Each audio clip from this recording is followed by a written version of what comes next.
வணக்கம். அடியேன் முருகானந்தம், அருகில் உள்ள திம்மாவரத்தை சேர்ந்தவன். நான் வழக்கம் போல நாம் தமிழர் கட்சியிலிருந்து வாக்கு சேகரிக்க மட்டும் நான் வரல.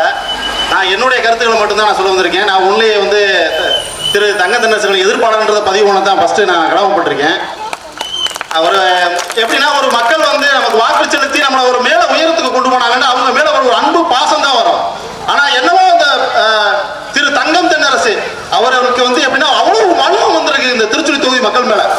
எவ்வளவு வன்மம் அப்படின்னா, ஒரு மக்கள் வந்து வாழ்றதுக்கு வழியை கொடுக்கறதுக்கு தான் ஒரு ஆட்சியாளனையோ அரசமைப்பையோ தேடுவாங்க. ஆனா இந்த அரசமைப்பு கையில வச்சிருக்கக்கூடிய தங்க தென்னரசு எப்படி இருப்பாருன்னா, ஒரு கிராமம், இந்த கிராமத்துக்கும் ஒரு திம்மாவரம் இதுல இருந்து ஒரு 7 கிலோமீட்டர் இருக்கு. 7 கிலோமீட்டருக்குள்ள இவரோட வன்மை எப்படி இருக்கும்னா, வாழ தகுதியற்ற நிலத்துக்கு என்னென்ன செய்யணுமோ அனைத்தையும் வாண்டடா போய் தேடி செய்வாரு. இவர் வந்து வர்றத கையெழுத்து போடலாம் கிடையாது, தேடி போய் கேட்டு வாங்குவாரு. எப்படின்னா, இப்ப நம்ம தொகுதியில ஒரு 15 வருஷமா இருக்காரு. எங்க கிட்ட சொல்லும் போது ஒரு எதிர்ப்பு தரப்பு என்ன சொல்லுவாங்கன்னா, ஏப்பா ஒரு 15 வருஷமா ஒரு எம்எல்ஏ இருக்காருப்பா, அவரை போய் அசைக்க முடியுமா, அசைச்சு பார்க்க முடியுமா அப்படின்னு. சரி, அவர் செஞ்ச ஒரு நல்லதை ஒண்ணு சொல்லு அப்படின்னா, எங்க வீட்டு காவத்துக்கு வந்தாரு அப்படின்னாரு. டேய், அது செலிபிரிட்டி பண்ண வேண்டிய வேலைடா, அது அமைச்சர் பண்ற வேலை இல்ல, செலிபிரிட்டி பண்ண வேலை. அதை முதல்ல புரிஞ்சுக்கங்க. அரசியல்னா என்னன்னு தெரியாத காலத்துல இருந்து வந்த அந்த அடிவரடியல் காலத்துல இன்னும் ஓடிக்கிட்டு இருக்கு. வேற அவருக்கு தனிப்பட்ட முறையில் ஒரு செல்வாக்க ஒரு கொள்கையோ ஒரு வெளியிட சொல்லுங்க, வெள்ளை அடிக்க மாதிரி வெளியிட சொல்லுங்க. அதை இட்டு நாங்க இது வரைக்கும் அரசியல் பண்றதை நான் நிறுத்திக்கிறேன். திம்மாவரம் முருகானந்தம் பாடிக்கிறேன். இதுதான் நான் பதிவு பண்ண போறேன். நான் வந்து எங்க நாம் தமிழர் கொள்கையை பத்தி எல்லாம் எங்க இன்னும் வருவாங்க, அவங்களாம் பேசுவாங்க. ஏன்னா நான் அந்த ஊர்ல பிறந்து வளர்ந்து இவரால அனுபவப்பட்ட கஷ்டங்களை சுமந்து நிற்கிறேன். அதனால வந்து என்னோட கஷ்டங்களை மட்டும் தான் பகிர்ந்து கொள்ள வரேன். ஏன்னா இது என்னோட தாய்க்கிராமம். நான் இந்த பள்ளிக்கூடத்தில் படித்தேன், இதே பள்ளிக்கூடத்தில் நான் படித்தேன். இதே பள்ளிக்கூடத்தில் படிச்சுட்டு இந்த ஊர் தண்ணியை குடிக்க முடியாத நிலைமையில வந்து வெறும் 10 வருஷத்துக்குள்ள வந்து உட்கார்ந்துருக்கேன். எனக்கு தான் அவரோட அறிவு தெரியும், எனக்கு தான் அவரோட வழி தெரியும். இதே அரசு அலுவலகத்துக்கு இருக்க அரசு அலுவலகத்துக்குள்ள நேரடியாக பைப்பு போர் போட்டு தண்ணி கொடுத்து நிப்பாட்டிட்டா இந்த அரசு அலுவலகம் இயங்குமா? இயங்குறதுக்கு ஒத்துக்குருவீங்களா? ஒத்துக்குருவாங்களா? அவருடைய மனநிலை என்ன இருக்கும்? ஒண்ணும் இல்ல.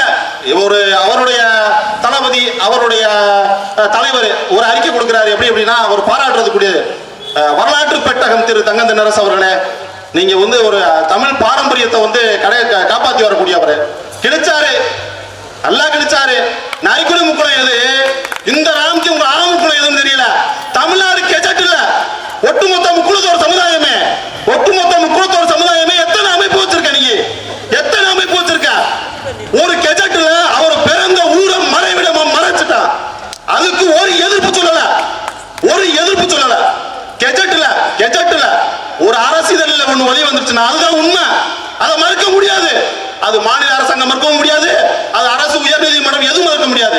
ஆனா அதை கையெழுத்து போட்டு இதே தொகுதிக்குள்ள மருதுபாண்டியர் அவர்களின் பிறந்த இடம் ஆமுக்குளம் அப்படின்னு ஐயா சொல்லிட்டு நேரடியா மாலை ஓடுறதுக்கு கமுதி கூட்டு போறாரு, இங்க தப்புக்குளத்து கூட்டு போறாரு. இதெல்லாம் எவ்வளவு ஒரு வன்மங்களா இருக்கும். அதையும் கேட்டுட்டு இதே நரிக்குடி யூனியன்ல எத்தனையோ அமைப்பு, நாங்க தமிழ் தேசிய அமைப்பு, நாங்க ஒரு சாரார் அமைப்பு எடுத்து பேசக்கூடிய ஆளு கிடையாது, எங்களுக்கு தேவையும் இல்ல. வந்தாவா, நாங்க மக்களுக்கான அரசியல் செஞ்சுட்டு போறோம். எங்களை வந்து நாங்க ஒண்ணு கடமையை எதிர்பார்த்து வந்து உட்கார ஆள் கிடையாது. இதே ஊருக்குள்ள மற்ற இடத்துலயோ வந்து ஓட்டுக்கு 500 கொடுத்து ஆள் கூட்டுறக்கு 500 கொடுத்து நிக்கிறோம். நாங்க வரி போட்டு செஞ்சுட்டு வருவோம்.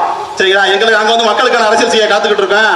மற்றபடி இவர் போல நாங்க லாபத்தை நட்டத்தையும் கருத்து பார்க்க கூடாது. எத்தனையோ இயக்கங்கள் இருக்குல்ல, நாங்க சாதியை காப்பாத்துறோம், இல்ல எங்களுடைய சமூகத்தை காப்பாத்துறோம், நாங்க வந்து வரலாற்று பெட்டகத்தை காப்பாத்துறோம்ன்றீங்கல்ல. இது வரைக்கும் ஒரு யாராச்சும் ஒரு அறிக்கை விட்டதா?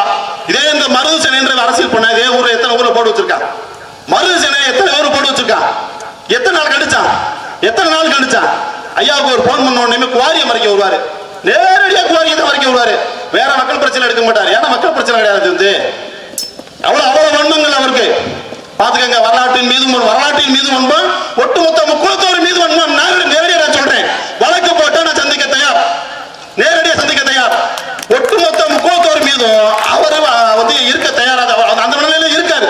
அதை நாங்க சொல்லிக்கிறல, மக்கள் அவங்க சொல்லுவாங்க, அவங்க கேட்டுக்குருவாரு. எங்க அவருக்கு இது மீது வன்மம் இல்லை என்று இருந்துச்சுன்னா அவர் மறுப்பு தெரிவிக்கட்டும். நான் தான் கெஜெட்ல நான் சரியா வெளியிடல, நான் மன்னிப்பு கேட்டுக்கிறேன் அப்படின்னு ஏதாவது ஒரு மன திருப்தி கேட்டா, அந்த அன்னவாசல் திறக்கிறதுக்கு ஒரு 5 வருஷத்துக்கு முன்னாடி ஒரு அறிக்கை விட்டு போனார். நாங்களே கூட்டம் போட்டு பேசணும் கத்திக்கிட்டு இருந்தோம். அதுக்கப்புறம் வந்து அறிவிச்சு விட்டு போனாரு, நாங்க உடனே புனரமைப்பு செய்கிறோம். புனரமைப்பு செய்யறதுக்கு 5 கோடி ரூபாய் இன்னும் 5 வருஷமா பண்ற ரெடி ஆகிட்டு இருக்கு. அவ்வளவுதான் அவரோட சத்து. அவர் நினைச்சுக்கிட்டு இருக்காங்க இங்க வந்து திருச்செந்தூர்ல வந்து ஐயா நேரடியா சட்டசபையில இருந்து அழுட்டு பள்ளி கொண்டு வந்துருவாரு, நம்மளை காப்பாத்திடுவாரு இன்னும் இங்க நினைச்சுக்கிட்டு இருக்காங்க. அதெல்லாம் இல்ல, அந்த 5 கோடி ரூபாய் வாங்கி கொடுக்க முடியாம உட்காந்துருக்காரு. ஏன்னா அதுக்கு பக்கத்துல எதுவும் இடம் கிடைச்சு வச்சுக்கீங்களேன், பிளாட் போடலாம்.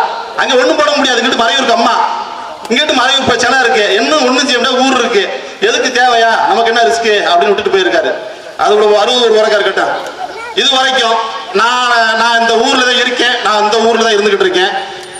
அரசு விழாவா அவர் கலந்துகிட்ட விஷயங்களை திமுக காரங்களோ இல்ல அவரோ வெளியிட்டு நீ எப்ப பிரச்சாரத்துக்கு வந்தானே, ஏன்னா முத்திருச்சுல நீ வியாபாரத்துக்கு வந்தானாங்க, அவர் வெளியிட்டு நான் இந்த அரசு விழாக்கள்ல கலந்துகிட்டேன், சும்மா அந்த காதுத்துக்கு வந்து கல்யாணத்துக்கு வந்து கணக்கு வராது சரியா, நேர்ல அரசியல் நான் வந்து அரசு விழா கலந்துகிட்டேன்ப்பா, இந்த மாதிரி ஒரு கட்டணத்தை கட்டின திறந்து விழா வந்தேன், ஏதாச்சும் ஒன்று சொல்ல சொல்லுங்க. அதிகபட்சம் பஸ் ஸ்டாண்டு, அதிகபட்சம் பஸ் கல்யாண மண்டபம், இதை தவிர்த்து வேற எதுவும் செஞ்சிருக்காரா?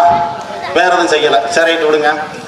வரலாம். இங்க வந்து திருச்சூர் தொகுதியில வந்து இந்த நரிக்குடி யூனியனை வந்து வறட்சி பாதிக்கப்பட்ட பகுதியை ஐயா அறிவிக்கிறார். ஏன்டா ஒரு 15 வருஷமா வாழ்ந்துட்டு இருக்காருல்ல, நீ அவ்வளவுதானே போகும், வேற என்ன பிடிக்க முடியாது, ஒன்றும் செய்ய முடியாது, அப்படிதான் இருக்கும். சரி இருந்து போகுது கழுது அப்படின்னு விட்டுட்டான். அதனால என்ன பலன் கிடைக்கும்? ஏன்னா இப்போ யூனியன் ஆஃபீஸ் போனோம்னா 2 கோழி கொடுப்பேன், ஆடு கொடுப்பேன், அதை மேய்ச்சி பொழைச்சிக்க அப்படின்னு பழைய காலத்துக்கே தள்ளிட்டு போறாரு. சரி ரைட்டு போயிட்டு போகுது. இந்த இருக்கு ராம்கி முக்கலாம், இதுல வந்து கம்மா 100 மீட்டருக்குள்ளதான் இருக்கு. திருச்சூர்ல இருந்து வந்திருக்காரு தாசில்தாரு, அளந்து பார்த்துட்டு சரியாத்தான் இருக்குன்னு சொல்லிட்டு போயிட்டாரு. சரி ஒத்துக்கிட்டாங்க. வாழ தகுதியற்ற நிலைமை மாறிடுச்சுல, இனிமேல் மாத்துறதுக்கான வழியை கொண்டு வந்துருவாரு. ஏன்னா சுற்றுச்சூழல் அமைச்சர் இவர் தானே, தானே உரையிட்டாகணும், வந்துருவார் நினைச்சு நாங்கள் உட்கார்ந்துருந்தா கடைசியில சரி வாழத்தான் முடியல, இனி எதுக்கு இருக்கு அங்க பக்கத்துல குவாரியை போடுவோம் அப்படின்னு நெடுங்குளத்தூர் குவாரியை போட்டாரு. சரி ரைட்டு நெடுங்குளத்தூர் முடிச்சுட்டு அவன் பார்த்தோம்டா பக்கத்துல திம்மாவரம், நல்லா கேட்டுக்கங்க, பக்கத்துல திம்மாவரம் 2 கிலோமீட்டர் தான். ஒரு எனக்கு தெரிஞ்ச வரைக்கும், எனக்கு தெரிஞ்ச அறிவியல ஒரு அறிவு என்னன்னா, இந்த பிரிட்டிஷ்காரன் காலத்துல சொல்லுவாங்க, அவங்க எல்லாம் வந்து தொழில் முறையை உருவாக்கி அதனால வர்ற நிதியை வச்சு அரசை கட்டமைக்க மாட்டாங்க. ஏன்னா அவன் இருந்து ஓடுறவன் தானே, எனக்கு இருந்து ஓடுறவன் தெரிஞ்சு வச்சு நம்ம இருக்க மாட்டேங்க என்னென்ன இயற்கை வளங்கள் இருக்கோ சுண்டிட்டு ஓடிடுவோம் அப்படின்றதான் அவங்களோட கொள்கையா இருந்துச்சு. அது அவங்களுக்கு சூழ்நிலைக்கு பிடிச்சவங்க தானே இவங்க, அதே போலதான் பின்னாடி வருவாங்க.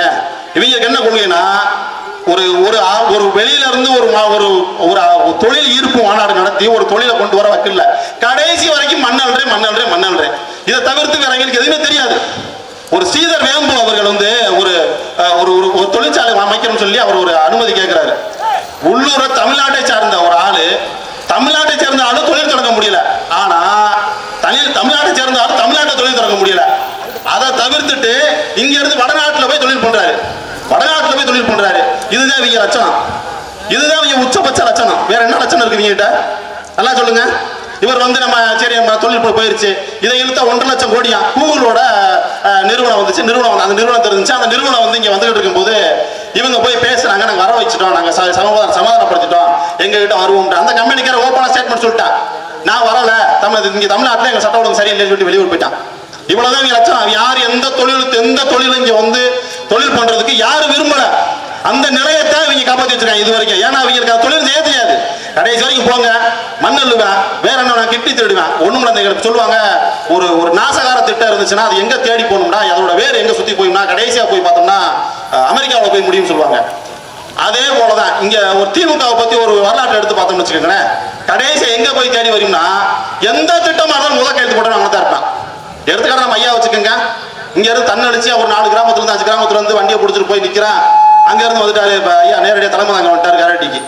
நாங்க வந்து உங்க தலைமை தாங்கி விருந்தினருக்கு வழி அமைக்கிறேன், நாங்க தான் வழி அமைக்கிறேன் வாப்பா அப்படின்னு கூட்டு போனாரு. சரி போனார்ல, அப்ப எதிர்கட்சியா இருக்கு, என்னால ஒண்ணும் பண்ண முடியல, எனக்கு ஒன்னும் பவர் இல்ல பாட்டாரு. சரி முடிஞ்சு போச்சு. இப்ப சுற்றுச்சூழல் அமைச்சர் பேர் தானே ஐயா, நீங்க தானே, வேற யார் இருக்காங்க, என்னால தெரியாதுன்னு சொல்றீங்களா? அப்படி தெரியாதுன்னு சொல்லிட்டீங்கன்னா எது கொடுத்துட்டு போங்க, இல்ல வேற ஆட்டு கொடுத்துட்டு போங்க.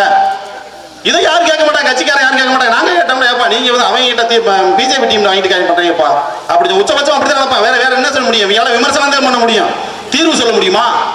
அந்த தீர்வை நோக்கி வேறாச்சும் வழி செய்ய முடியுமா? அவ்வளவுதான். இப்ப திம்மாவரம் குவாரிக்கு நடந்து அனுமதிக்கு கேட்டு போயிருக்காங்க. ஐயா ஆர்டிஓ அவர்கிட்ட போய் அனுமுறை நாங்களும் போய் முறையிட்டதுக்கு அவர் என்ன சொல்றாருன்னா, அவர் பக்கத்துல இருக்க அலுவலகத்தை ஒரு பதிவு பண்றாரு. என்ன பதிவு பண்றாருன்னா, இல்ல ஊருன்னு இருந்த 2 எதிர்ப்பு வரத்தான் செய்யும் அப்படின்னு சொல்லியிருக்காரு.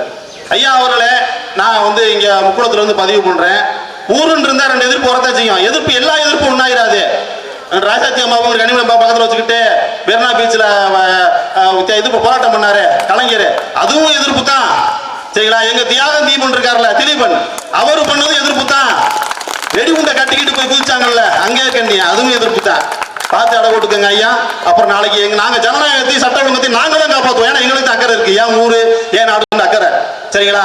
ஏதோ வாங்கின 15க்காக ஏதோ பண்ணிட்டு நாளைக்கு அப்புறம் சட்ட ஒழுங்கு சீர்கேடுது இல்ல, இதுக்கு இவங்க தான் காரணம், இந்த இளைஞர்கள்லாம் அரைச்சி புரட்சி அரசியல் பண்ணி பாதிப்பு உண்டாக்கிட்டாங்க அப்படின்னு சொல்லி நடைமாற்றுவாங்க. அதுக்கு நாங்க பொறுப்பாக முடியாது, அதுக்கு நீங்க தான் பொறுப்பாக முடியும். அதுக்கு தக்கன மற்ற நாங்க எல்லாத்துக்கும் இது வரைக்கும் நடந்த விஷயங்களுக்கு அனைத்து நேரடியாக கொடுத்து பார்த்துட்டோம். நாங்கள் வந்து ஒரு பதிவு பண்ணிட்டோம். அவ்வளோதான் எங்களால் செய்ய முடியும். அதுக்கு மேலே இதை தான் பண்ணுவோம் அப்படின்னா எங்களுக்கும் பண்ண தெரியும். அதுக்கு எங்கள் கட்சி ஒன்று கூட இடம் கொடுக்காது. அது அப்புறம் இருந்து போகுது. அதுக்காக நாங்கள் எப்படி இருந்து போகணுமா? ஏன் சொந்த ஊரை காப்பாற்ற முடியாமல் நான் மேதவி போட்டா பிடிச்சிட்டு நான் கொடிப்படி அரசியல் பண்ணா என்ன போல ஆள் யாரும் இருப்பான்? நான் என்ன சினிமா அரசியல் கையில் பிடிச்சி போனா மேதவி போட்டா கையில் பிடிச்சி போறேன் ஐயா, மேதவி போட்டா கையை பிடிச்சி போறேன். ஏன் திமாவரத்தில் மண் அடிட்டீங்கன்னா அதை தாண்டி தான் எல்லா வண்டி வரும். அப்புறம் பார்த்துக்கங்க, அப்புறம் நீங்கள் எங்களுக்கு ப்ரொடக்ஷன் போட்டு தான் நீங்கள் எங்களை தாண்டி வரணும். ரொம்ப கஷ்டமான சூழ்நிலைக்கு வந்துடும். அதுக்கு பரவாயில்ல, நான் அது என்ன சந்திக்க தயாராக இருக்கேன். ஏன்னா பேசும்போது என்ன வரும்னு தெரியாத அளவுக்கு பச்சைப்பிள்ள கிடையாது. இந்த ஸ்கூலில் படிச்சுட்டு நானும் 5வது வரைக்கும் எடுத்துட்டு நான் இன்ஜினியரிங் முடிச்சு உட்காந்துருக்கேன். என்ன தெரிஞ்சு தான் பதிவு பண்ணுறேன். அது சந்திக்கவும் தயாராக இருக்கேன். என் ஊரில் அனுமதி எடுத்து 100 வண்டியோட மண்ணல்லும் போது 5 வண்டியில் தூங்கிக்கிட்டே நீங்கள் மீனாட்சிபுரத்துலேருந்து முக்கில் வரணும். நிம்மதியாக தூங்கி வர முடியாது. இடையில யார் வர்ற ஒரு வரான்னு தூங்கி பார்த்துட்டு வரணும். முன்னாடி ஒரு வண்டி பார்த்துட்டு பின்னாடி ஒரு வண்டி பார்க்கணும். அதுதான் நேரடி பதிவு தான். இது நாங்கள் ஒன்று மறிவளக்கணும்னா நாங்கள் ஜனநாயக ரீதி என்னென்ன கொடுக்கணுமோ அனைத்து கொடுத்தாச்சு. இது வந்து நீங்க அசந்து நாங்கள் சின்ன பிள்ளையா இருந்துட்டா ஏமாந்து ராமிக்கு ஏமாத்தி திறந்துட்டீங்க. நீங்க இனிமேல் முடியாது, எதையுமே முடியாது. இது மட்டும் இல்லை, எதையுமே முடியாது. ஈஸியாக ஒன்றே எடுத்தீங்க. அதை வந்தா மூத்திர சட்டியை கொடுத்தான், அவங்க ஓட்ட போட்டாங்கப்பா, அவ்வளோதான். இறங்கி எங்கள் மீட்டிங் போட்டு பேசுறது, நான் இதை செஞ்சேன் அதை செஞ்சேன் இனிமேல் இது செய்ய போறேன் அப்படின்னு விளக்கம்லாம் சொல்ல தேவையில்லை அந்த மக்களுக்கு. ஏன்னா அவன் வந்துட்டாரு பாரு, நம்ம தங்கப்பாண்டியன்ப்பா, அவரோட மையம்ப்பா, அவரு சாதாரண ஆள் தங்கப்பாண்டியன் மையன், அதனால ஓட்டு போடுவோம் அப்படின்னு போடுவாங்க. என்ன அந்த மக்கள் தானே இருக்காங்க. அரசியலான 15 வருஷம் ஆச்சுப்பா உனக்கு ஓட்டு போட்டேன், எனக்கு என்ன கிடைச்சிச்சு, நான் என் பிள்ளைக்கு என்ன கிடைச்சிச்சு அப்படின்லாம் யாரும் கேட்கற நிலைமை இல்லை. அவர் விளக்கம் சொல்ற நிலைமையில் இல்லை. கேட்டால் விளக்கம் சொல்லுவாரு. இருக்க வரைக்கும் ஏமாத்த பிள்ளை இருந்துச்சு மக்கள் வேணா கொடியேற்ற முடிச்சு போயிட்டு இருக்காரு. என்னோட பதிவு பண்ணிட்டேன். இது வந்து எங்க அண்ணனுக்கு நாங்கள் உறுதி கொடுக்குறோம். நான் இந்த ஊர் தான், நான் இந்த தாய் கிராமமா பக்கத்தில் இருந்து இந்த பக்கத்து ஊரில் தான் இருக்கேன். எங்கள் அண்ணன் கார்த்திக் ராஜா அவர்களுக்கு நான் உறுதி கொடுத்து என்னால் வாக்குறுதி கேட்க முடியும். அதுக்கு நான் கேரண்டி கொடுக்க முடியும். எங்க அண்ணன் அவரோட கார்த்திக் ராஜா அவர்களுக்கு விவசாய சின்னத்தில் வாக்களித்து இந்த மண்ணையும் இந்த மக்களையும் காக்கணும் அப்படின்ட்டு நான் காத்துக்க விரும்புறேன். உங்களுக்கு விருப்பம் இருந்தால் நீங்க வாக்கு செலுத்தலாம். கண்டிப்பா நாங்க வருவோம். இதோட எனக்கு வாக்கு கேட்டு வீட்டுக்கு போற ஆள் கிடையாது. செலிபிரிட்டியா வர மாட்டான். போராட்டத்துக்கு முதல்ல வந்து நிற்போம், கொடியோட வந்து நிற்போம்.